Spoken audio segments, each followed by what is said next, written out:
Olá, professor. Você também quer comentar Ô, essa notícia boa que recebemos hoje? Como você está? ô, ô, tudo bom, Thalita? E eu vi que você está muito Tudo bom. famosa, está ao lado do nosso maior líder popular da história. Você viu, Não, entrevistei eu não ontem, fiz tô parte com. dessa coletiva, foi bacana. Comente. Agora, se tivesse essa notícia ontem, a gente tinha abusado com isso, viu? Saiu um dia depois, que pena, mas comenta pra gente. Não, mas essa notícia boa, eu vou.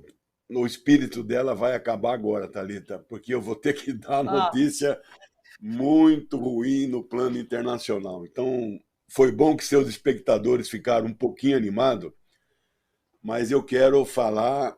O tempo todo da guerra me perguntavam: vai ter essa terceira guerra? Eu falava: não vai ter. Vai ter algum ataque nuclear? Eu falei o tempo todo: não vai ter. Ontem, o grande ministro Lavrov, é o Celso Amorim da Rússia, deu uma sim. entrevista e pela primeira vez disse que estamos perto de uma guerra mundial e perto do disparo de um artefato nuclear. Bom, eu quero falar para vocês aqui, não vou ter tempo de falar muito. Em 1966, os Estados Unidos fizeram um sistema de classificação, a sigla é DEFCON, Defense Condition, é a condição de defesa. É uma forma de eles em quanto tempo precisa para as tropas reagirem a um ataque nos Estados Unidos. Então, ela é de baixo para cima, DEFCON 5, 4, 3, 2 e 1.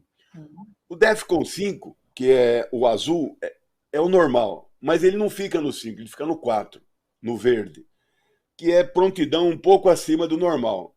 Aí o mais perigoso de todos é o DEFCON vermelho 2, próximo a uma guerra nuclear. As Forças Armadas têm que estar prontas em 6 horas. DEFCON 1, prontidão máxima, a guerra nuclear começou. Bom, em toda a história dos Estados Unidos, só uma vez teve DEFCON 2. Foi quando teve os mísseis em Cuba. Eles não divulgam nesse momento como está o DEFCON, Defense Condition, condição de defesa. É readiness, é o sistema de prontidão.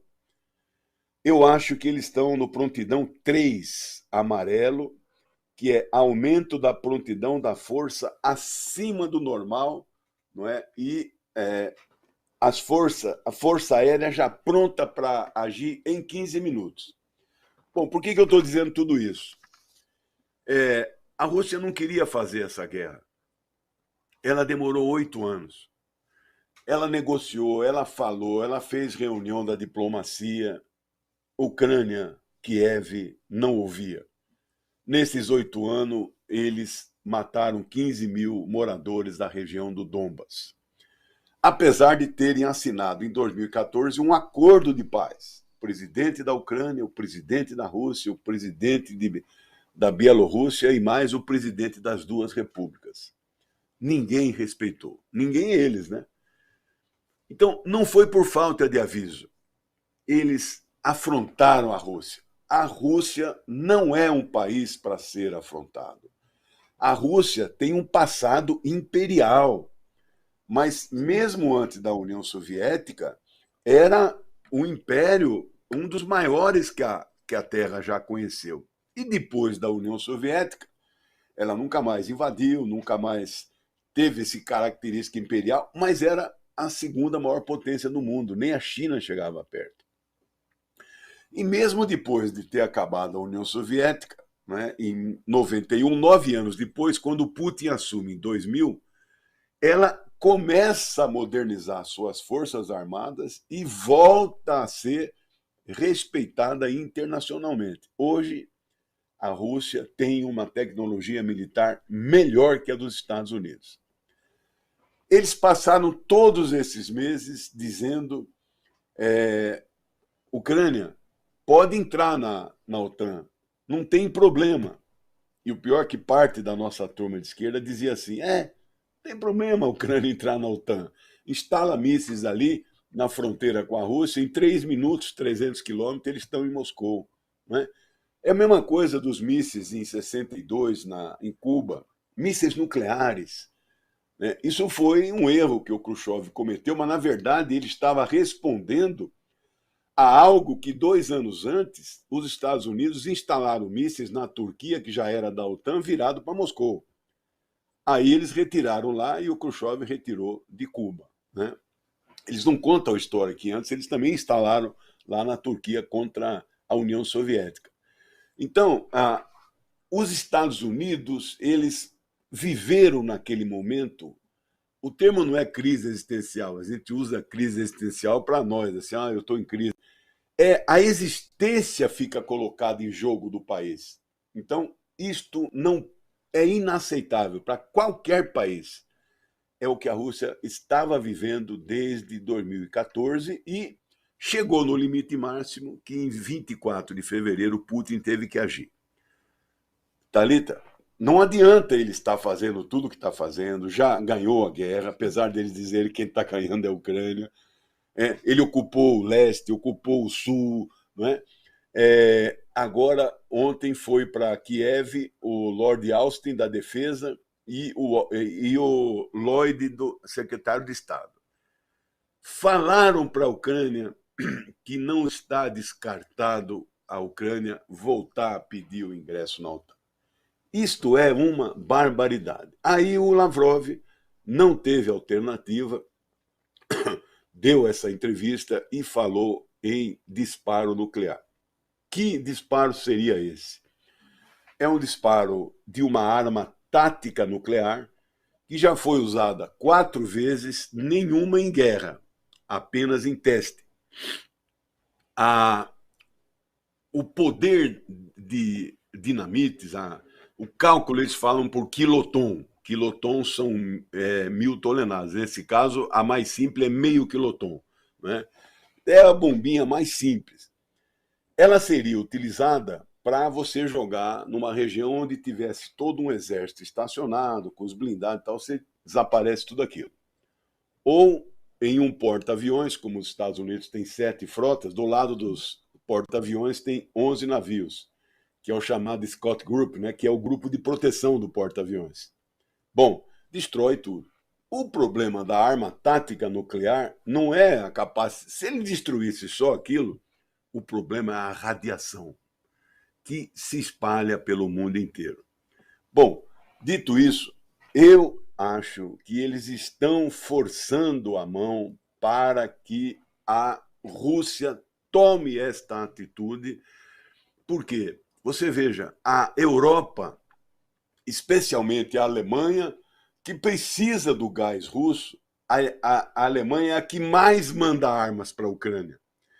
É como se os americanos dissessem: nós lutaremos até o último soldado ucraniano. Eles não vão mandar soldado, mas vão entupir a Ucrânia de armamentos os mais pesados possíveis, para agredir a Rússia. Né? O que comprova tudo aquilo que o Putin falava antes. Né? Esta OTAN aqui na porta da Rússia é para nos agredir. A nossa existência fica colocado em xeque. Então, eu quero trazer, não vou dizer má notícia, mas eu não estou animado no sentido de que isto não é possível acontecer. De ontem para hoje, eu estou no DEFCON 3, não é? Aumento de prontidão é o amarelo, eu estou achando que isto é possível acontecer. Não é? Veja, a República Popular da Coreia, que eles chamam de Coreia do Norte, a Coreia socialista, o baixinho lá, né, você viu, né? Ele tem 8 ogivas nucleares. A Rússia tem 6.000, né? O Trump foi lá e apertou a mão do baixinho gordinho. Por que ele faz isso? Porque ele tem ogiva nuclear e a Coreia do Sul não tem. A Coreia do Sul é ocupada militarmente pelos Estados Unidos, mas eles não têm armas nucleares, né? Então, é uma situação... Pode disparar, né, na Coreia. Se houver um conflito, armas nucleares táticas são chamadas armas de dissuasão. Elas não são armas ofensivas, elas são defensivas. Mas se explode uma, é como quem diz, não mexa comigo que eu vou me defender. Não é? Então, ela não é uma Sim. arma para atacar, mas ela dissuade o inimigo a atacar. Não é?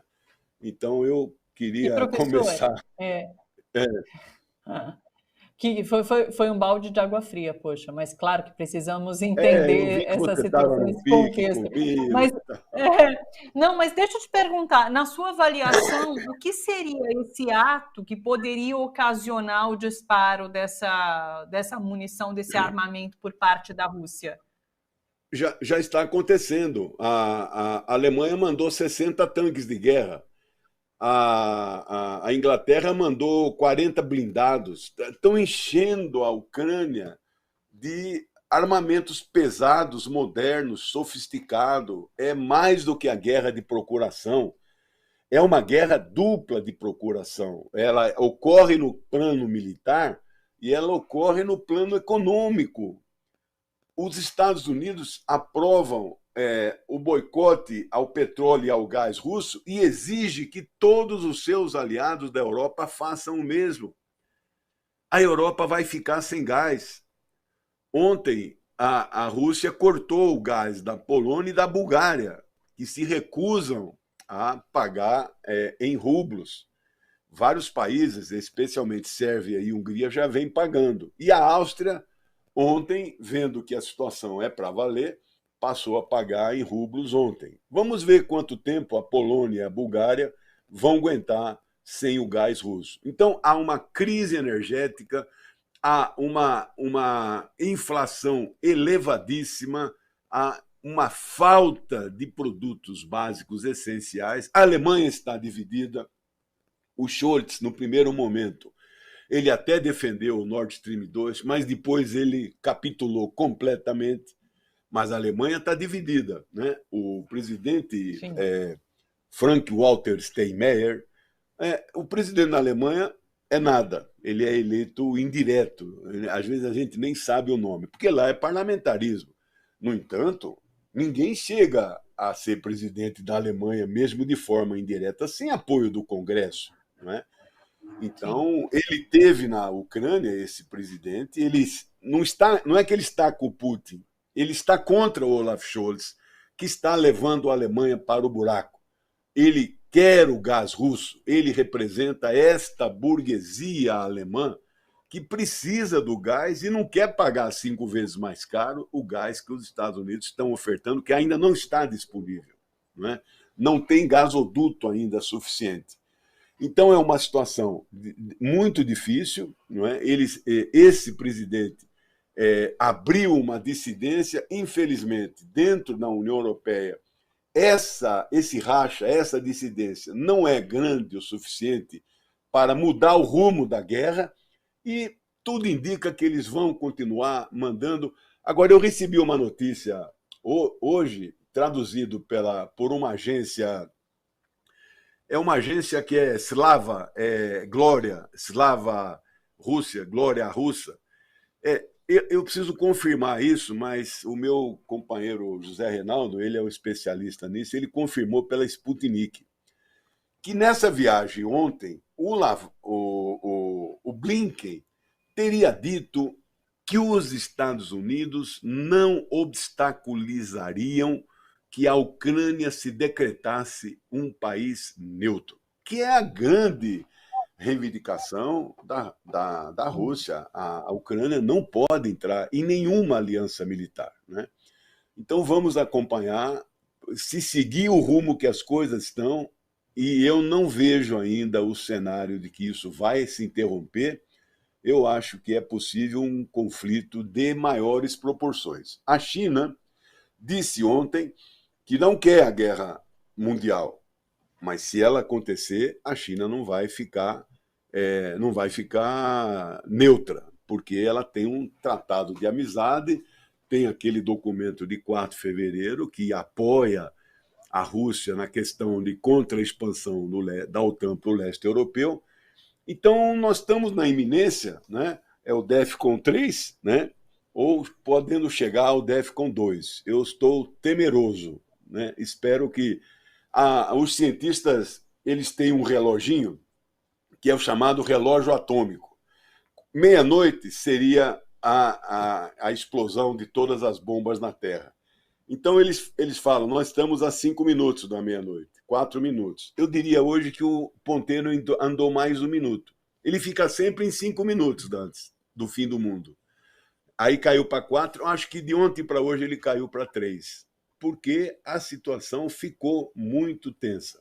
Eu espero que não aconteça, mas eu também não tenho aqui o dever de trazer só notícias boas, né? Mas Claro. vamos ter esperança. Sabe, professor, que eu, inclusive, eu ficaria ainda especulando sobre possíveis reações de outros países, né? O que Estados Unidos faria caso, de fato, a Rússia lançasse essa arma? O que a China faria? Mas acho que a gente pode esperar para falar mais sobre isso, né? Vamos esperar Semana que agora o vem. que acontece nesses próximos dias, né? E é claro que a gente vai continuar comentando a situação da Ucrânia.